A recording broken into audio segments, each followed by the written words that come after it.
Hello, and thank you for tuning in today to Issues of Interest from Baker Newman Noyes, where we cover assurance, tax, business advisory, and technology topics and trends affecting the banking and financial services industry.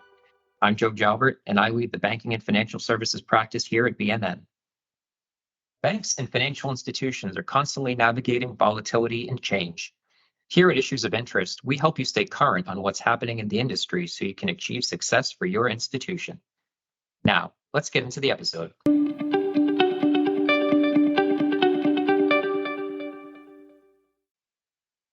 Hi, everyone. Welcome to Issues of Interest, BNN's podcast for the banking and financial services industry.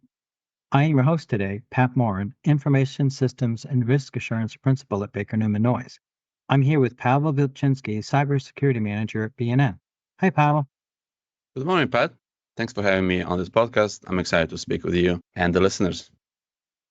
So, Pavel, today we're here to talk about cybersecurity, which is particularly relevant as we're coming to the end of Cybersecurity Month, which we recognize every October. I know in working with our banking clients, cybersecurity is a major area of focus and concern, but really businesses in all industries at all sizes. Pavel, get us started. Can you talk about some of the misconceptions that you've heard around? Sure. There are certainly a lot of misconceptions around cybersecurity. Some of the ones that we hear the most frequently are, we are not the target for cyber criminals, cybersecurity requires a huge financial investment, or cybersecurity is a one-time project. And the last one that we'll talk about today is cybersecurity is only the IT department's or cybersecurity department's responsibility that can be achieved by technology alone. Boy, those do all sound familiar. When you think about small and medium-sized organizations, Pavel, why would a cyber criminal target those as opposed to a large business? To start, there are some common elements that organizations share, no matter of the size or revenue. Namely, all businesses, regardless of size, hold valuable data that could be exploited, such as customer or employee information, financial records, or intellectual property.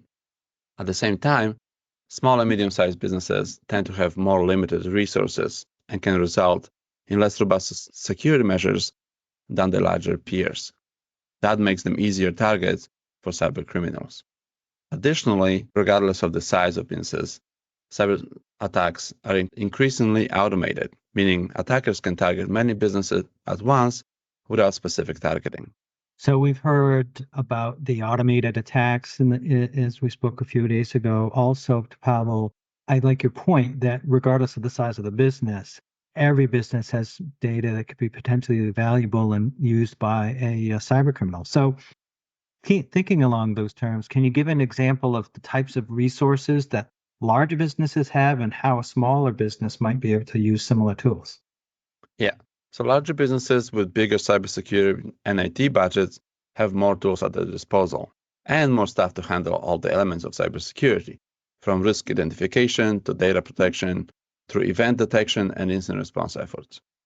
Smaller organizations, even with very limited budgets, can still gain access to similar tools by outsourcing cybersecurity aspects to third-party vendors specializing in cybersecurity and risk management. Those third-party vendors can have access to specialized tools such as managed detection and response, or MDR, penetration testing, vulnerability and patch management, which then can be offered to small and medium-sized businesses at lower cost due to economy of scale. So what you're saying is by working with third parties, the smaller businesses can take advantage of just the component that they need for their scale. And in fact, I think that's a common theme among even larger clients that we service. There is definitely opportunity for small businesses to leverage these tools. I think you mentioned something about cybersecurity being solely a technology issue as another myth. Can you talk about that?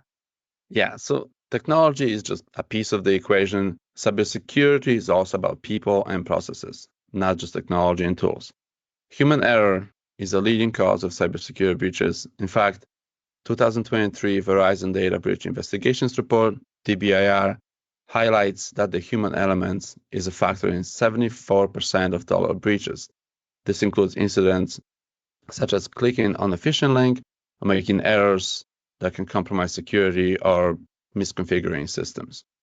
Another aspect of cybersecurity programs is the employee training and cybersecurity awareness, which are critical components because those can help reduce the human error and ensure compliance with policies, foster a cybersecurity culture, enable quick response to evolving threats, and drive the percentage of the incidents down. In addition to regular, hopefully at least annual, and ideally monthly cybersecurity awareness training efforts. Also, policies and procedures must be established and followed to ensure comprehensive identification of risks, data protection, anomaly detection, and response to the incidents. So there is a lot beyond technology when it comes to managing cybersecurity. Certainly the people are a key factor of it. I believe another concern that organizations have is how much is this all going to cost? Is it going to be really expensive? How much do I have to spend to be secure? Let me know what you think on that. This is definitely something we hear from our clients. The good news is that there are some inexpensive elements of cyber hygiene that can give you a good bang for the buck.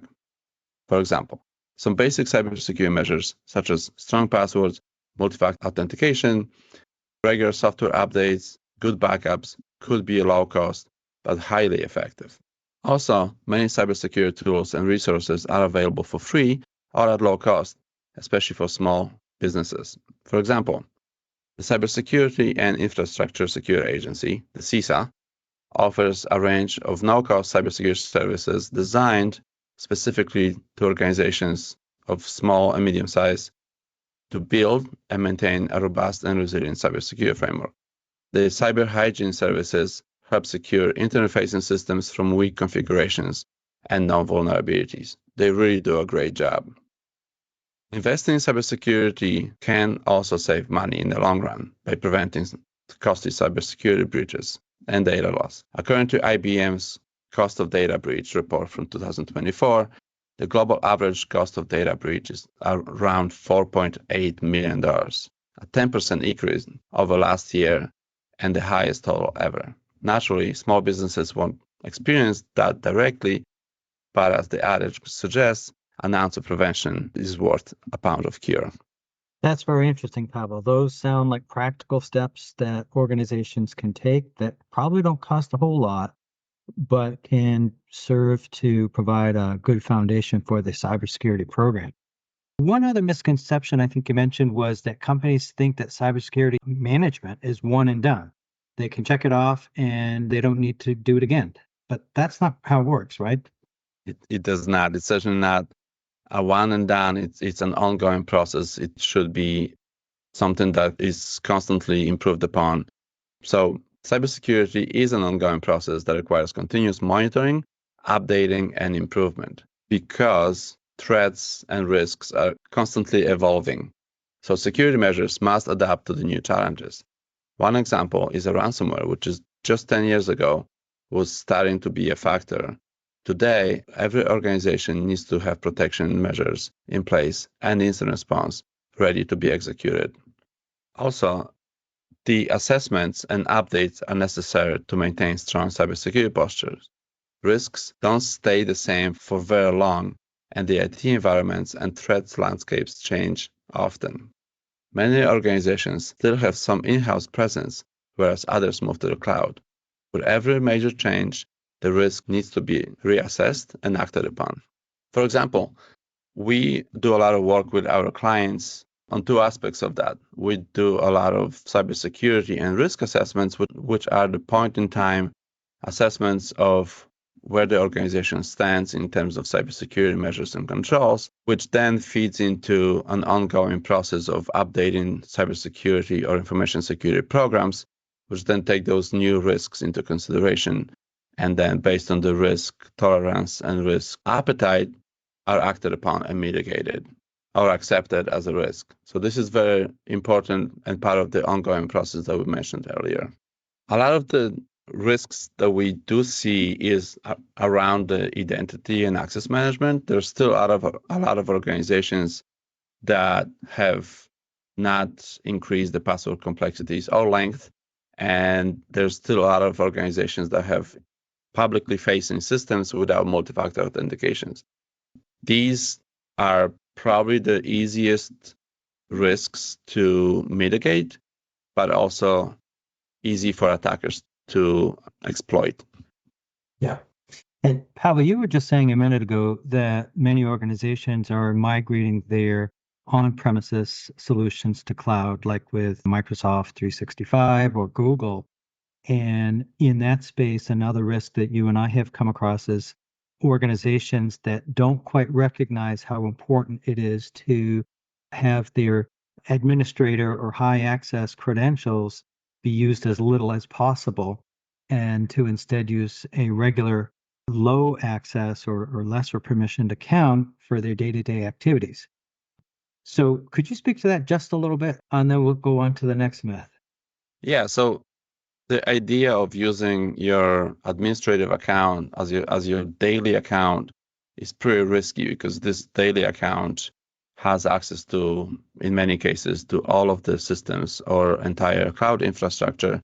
And if that account got compromised due to a weak password or maybe MFA fatigue, then the entire organization would be exposed to an attack. Whereas if an administrator has two separate accounts, one only used for those administrative tasks and the other one for regular day-to-day tasks, if this daily account gets compromised, the organization would not be at risk. They would just need to change their password, and the resulting damage would be so much smaller.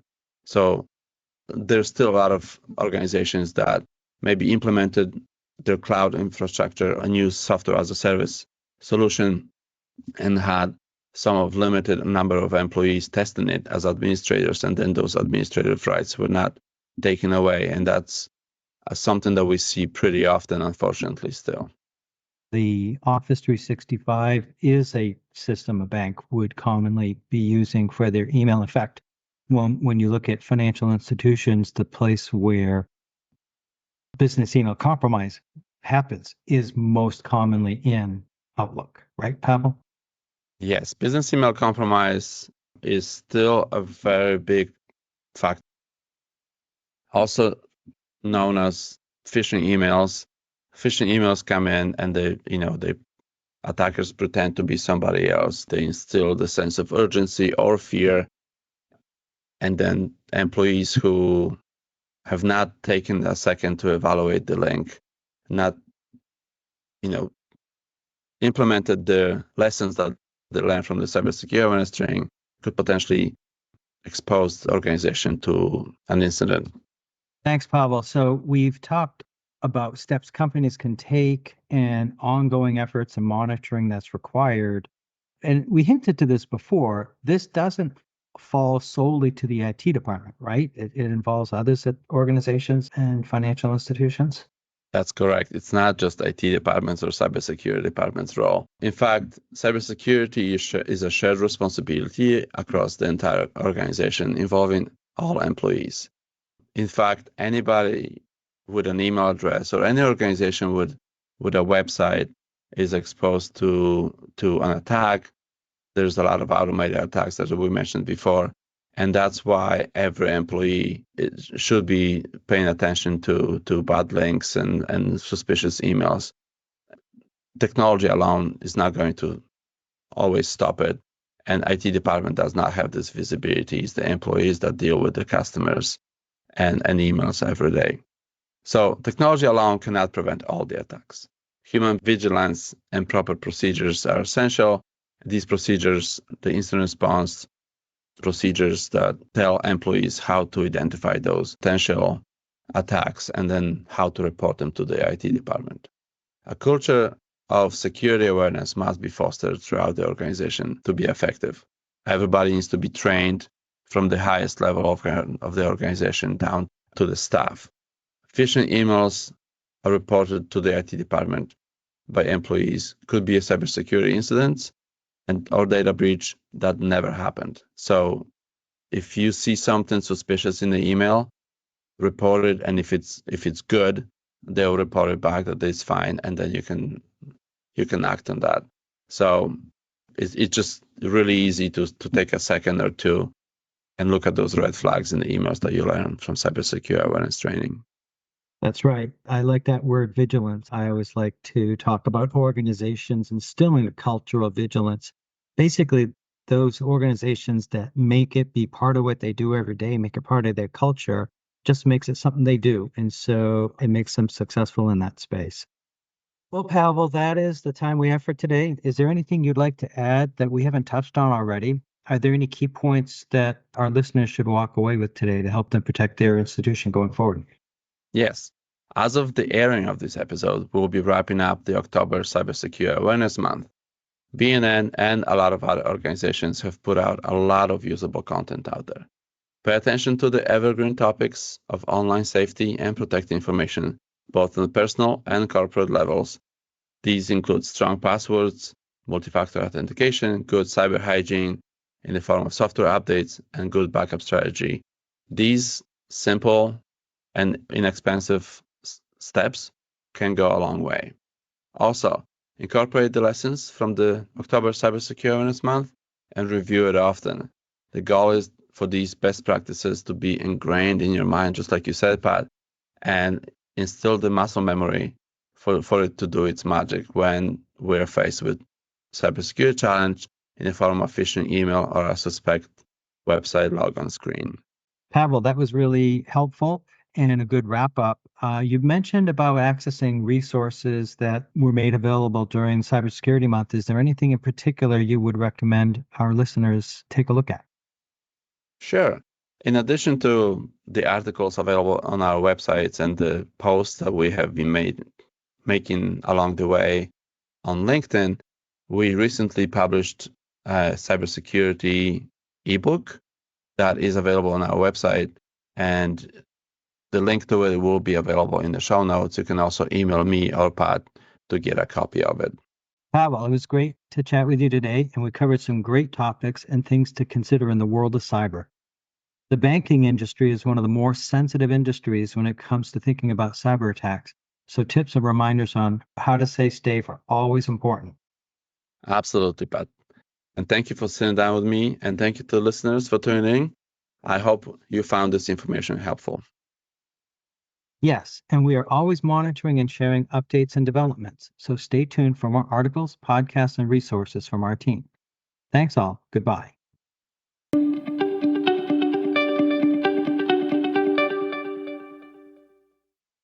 Thank you for listening to Issues of Interest from Baker Newman Noyes. The BNN banking team thrives on solving complex business challenges and helping institutions meet their goals. You can find more of our industry content and subscribe to our newsletter at bnncpa.com. If you'd like to connect with a member of our team, email info@bnncpa.com. Bye now.